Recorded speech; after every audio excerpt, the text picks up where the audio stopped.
Ertiga कारची ट्रकला पाठीमागून धडक, एक ठार एक जखमी.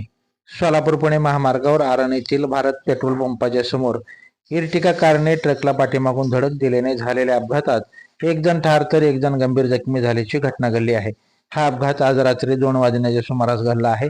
उदगीरवरून पुण्याला निघालेली इर्टिगा कार क्रमांक MH24 AS 1095 ने विजापूरहून मुंबईकडे जाणाऱ्या ट्रक क्रमांक AP 37 TF 3637 ला पाठीमागून जोरदार धडक दिली.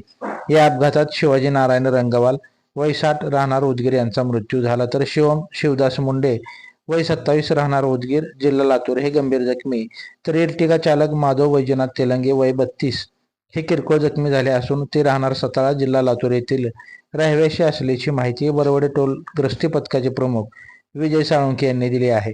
या अपघातात इर्टिगा कारचा चक्काचूर झाला असून या अपघातात मृत्यू पावलेल्याचा मृतदेह कारचा डॅशबोर्ड आणि सीटमध्ये अडकला होता.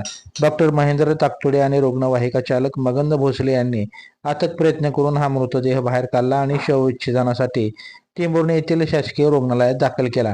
अपघाताची माहिती मिळताच मोडणी महामार्ग पोलीस मदत केंद्राचे PSI Kiran Avtade, ASI Markad, ASI Toranwale, police constable Rupnavar Hake Attar घटनास्थळी दाखल होऊन मदत केली, तर वरवडे टोलनाका ग्रस्ती पथकातील विजय साळुंखे, बंडू गायकवाड घटनास्थळी दाखल होत मदत कार्य केले.